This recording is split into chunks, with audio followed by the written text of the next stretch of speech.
बताने कि इस महीने की मन की बात आज होगी, जो गांधी जी को उनकी बरसी पर खराज अकीदत पेश करने के बाद सुबह 11:30 बजे नश्र होगी।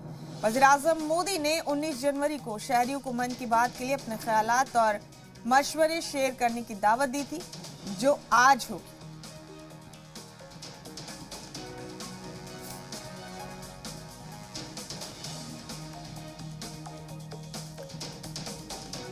आज पीएम मोदी के मन की बात प्रोग्राम का 85वां एपिसोड नश्र होगा।